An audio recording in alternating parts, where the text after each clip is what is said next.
Hoy ponemos sobre la mesa dos de los titanes tecnológicos más influyentes del mundo, Apple y Google. Pero lo vamos a hacer a través de una lente muy específica, las tesis de inversión de Zenon Busenthal. Son dos compañías que, anclan las carteras de los inversores más seguidos del planeta. Exacto. Y lo interesante es que este análisis nos da una visión muy estructurada de cada una. La pregunta que guía nuestra conversación hoy es, basándonos exclusivamente en la información de estas dos tesis, ¿cuál de ellas presenta un caso de inversión más convincente? Ahora mismo. Nos encontramos ante una disyuntiva clásica, ¿no? Totalmente. Por un lado, la narrativa de crecimiento acelerado de Google. Por otro, la historia de calidad y estabilidad de Apple.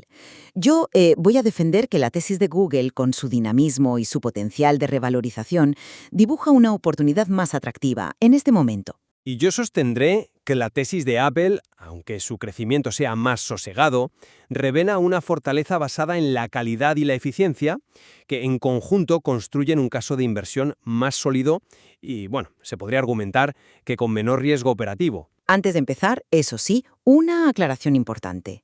Este contenido es únicamente informativo y educativo. No constituye, en ningún caso, asesoramiento financiero ni de inversión. Puede haber sesgos o errores y la información, claro, puede quedar desactualizada, así que tened en cuenta la fecha de publicación. Eso es, haced vuestra propia investigación y consultad a un profesional. Invertir siempre conlleva riesgos, incluida la posible pérdida total del capital. Muy bien, pues si empezamos por la tesis de Google, el cuadro que pinta es el de una compañía en plena fase de expansión, algo casi insólito para una empresa de este tamaño. A ver, entre 2020 y 2024 los ingresos han crecido a una tasa anual compuesta de casi el 18,5%. Que es una barbaridad. Es una barbaridad, pero lo que es realmente impresionante es cómo se traduce eso en rentabilidad. El beneficio por acción, el BPA, se ha disparado a un ritmo anual del 32,3%. O sea, esto no es solo crecer, es crecer de una forma extremadamente rentable. Y la clave, pues, está en los márgenes. El margen EBIT, que es el beneficio antes de intereses e impuestos, ha saltado de un 17% a casi un 30%. Una expansión brutal. Brutal. En cuanto a la valoración, la tesis nos habla de un PER de unas 34 veces, que, oye, para este dinamismo parece bastante razonable. Todo esto culmina en una proyección de revalorización a 12 meses del 31,7%. Es sin duda la imagen de una máquina de crecimiento. Entiendo el punto, claro que sí. Pero yo lo enfoco desde otro ángulo al leer la tesis de Apple. Esta nos dibuja un perfil muy distinto, centrado en la calidad y en la eficiencia. Es cierto, el crecimiento de ingresos es mucho más lento, de apenas un 2,1% anual entre 2021 y 2024. Apenas. Sí, la diferencia es enorme, pero aquí la clave no está en la velocidad de crucero, sino en la eficiencia del motor. Fíjate, el margen EBIT ha mejorado del 26 a casi el 31% y partía de una base que ya era de élite. Pero para mí, el dato más revelador es el apalancamiento operativo. El EBIT crece 4,1 veces más rápido que los ingresos. Esto significa que cada euro nuevo que entra se convierte en beneficio de forma potentísima. Es una máquina de eficiencia. Su valoración, con un PER cercano al 40, es más exigente, no hay duda. Pero esto no tiene por qué ser una debilidad. Refleja que el mercado percibe una calidad y una predictibilidad superiores. La tesis no se centra en una explosión, sino en una estabilidad y una ejecución casi perfectas. Vale, pero si nos ceñimos al desempeño financiero histórico que describen las tesis, los datos pintan dos realidades completamente distintas. El de Google es el de una compañía en una fase de expansión casi explosiva. El de Apple es el de un gigante maduro que ya no corre, sino que camina con paso firme. La diferencia en crecimiento de ingresos es de casi 9-1 a favor de Google, y en beneficio por acción la brecha es todavía mayor, un 32% para Google frente a un 6% para Apple. Es que es una diferencia abismal. Claro. La diferencia en el ritmo es innegable. Pero si nos fijamos en la otra cara de la moneda, la tesis de Apple subraya la calidad de ese crecimiento. Su apalancamiento operativo, como decía, es la prueba de que no necesita crecer mucho en ventas para que sus beneficios se expandan. Ambos mejoran márgenes, sí, pero es que Apple lo hace desde un nivel de rentabilidad que Google apenas ahora está alcanzando. Ahora bien, fíjate qué curioso, ambas tesis señalan un punto débil común. Un cierto empeoramiento en la eficiencia, medido por el aumento de gastos generales sobre ingresos. Ninguna es perfecta. Es cierto, pero no es más preocupante en el caso de Apple, cuyo argumento principal es precisamente la eficiencia impecable. En un modelo de hipercrecimiento como el de Google, es un problema a gestionar, casi una consecuencia esperable, ¿no? Pero en Apple ataca al corazón de la tesis de calidad. Se puede argumentar, sí, pero también se podría decir que una empresa con la disciplina de Apple tiene más probabilidades de corregirlo. Y pasando a las previsiones, aquí la conversación se pone muy interesante. La tesis de Apple muestra una prudencia que para mí es una fortaleza. Proyecta un crecimiento del BPA del 13,7% anual, que no está tan lejos del 15,9% que se proyecta para Google. Pero lo crucial es la honestidad del análisis. ¿A qué te refieres? La tesis advierte explícitamente de una anomalía en las proyecciones para 2030, donde el beneficio neto supera el EBIT, algo contablemente muy inusual que, invita a la cautela.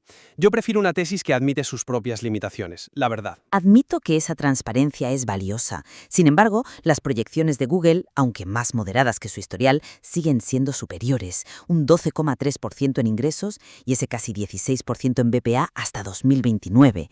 Y además, la tesis resalta que cuenta con una amplia cobertura de analistas, lo que aporta confianza. En cambio, para Google la tesis sí que señala un detalle a vigilar: un sesgo bajista del menos 8,6% en las estimaciones para 2025. Exactamente. Y ese sesgo bajista en Google para 2025 refuerza mi punto.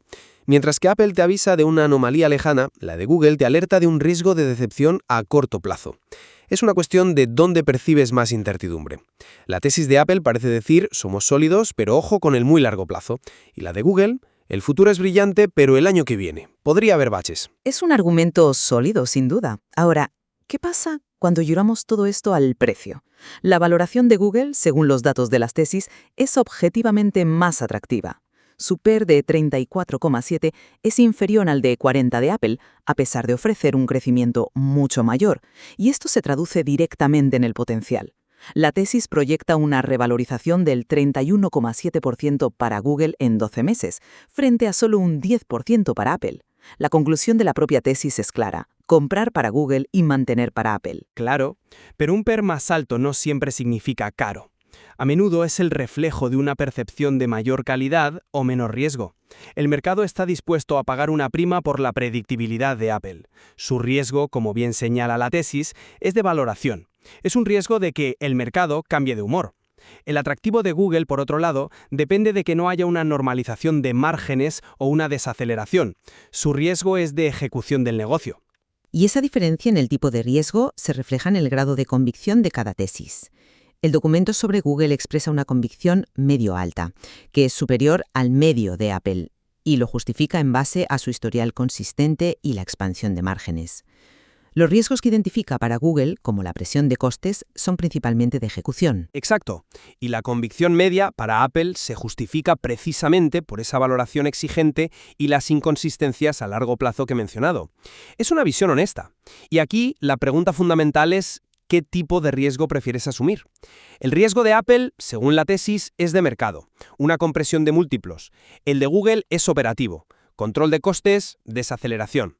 Se podría decir que un riesgo de valoración es más etéreo, más difícil de controlar que un riesgo de ejecución, que está en manos de la propia empresa. Entiendo la distinción, sí, pero para desempatar, las propias tesis nos ofrecen una herramienta final, un indicador propio que llaman el ZB Ratio, que al final del programa os comentaremos un poco más. Pensemos en él como una nota final de 0 a 100. Y aquí la historia se vuelve todavía más clara. La balanza se inclina, pero de forma contundente, hacia Google. Tiene una puntuación de 60,93 sobre 100, frente a un 40,98 para Apple. No es una victoria por la mínima. Según este modelo, es una ventaja decisiva. Google supera a Apple en salud financiera, en equilibrio estructural y en la valoración por flujos de caja. Admito que ese dato es potente. El ZBI ratio general favorece a Google, no lo voy a negar. Sin embargo, la propia tesis te invita a mirar los matices dentro de ese ratio, y es ahí donde la historia se equilibra un poco. Por ejemplo, en valor intrínseco, que busca el valor fundamental, la diferencia se acorta mucho. Google supera al 50% de las empresas y Apple al 40%. No es una brecha tan grande. Y hay un dato aún más curioso. A ver, en el precio objetivo de consenso de los analistas, Apple está en el percentil 30 y Google en el 20. Esto podría sugerir que, a pesar de los fundamentales más explosivos de Google, el mercado ve algo menos de riesgo de decepción en el precio de Apple. Es como si el listón ya estuviera muy alto para Google.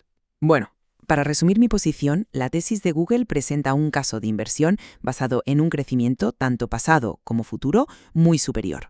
Ofrece una valoración más atractiva y, como resultado, un potencial de revalorización a corto plazo significativamente mayor.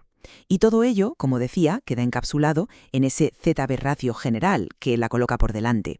Es la opción para quien busca un mayor dinamismo. Por otro lado, la tesis de Apple presenta un caso de calidad, eficiencia y una enorme predictibilidad. Aunque su crecimiento es más lento, su impresionante capacidad para expandir márgenes y su perfil de riesgo más dependiente del mercado que de la ejecución interna, la convierten en la opción centrada en la estabilidad. La elección, basándonos en estos dos documentos, pues depende claramente de la filosofía de cada inversor.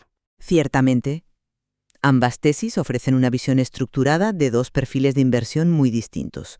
Por un lado, una apuesta por el crecimiento continuo, por otro, la confianza en la solidez y la ejecución impecable. Exacto. El análisis no nos da una respuesta única, sino que ilumina dos caminos diferentes, dejando al lector del material la tarea de explorar más a fondo.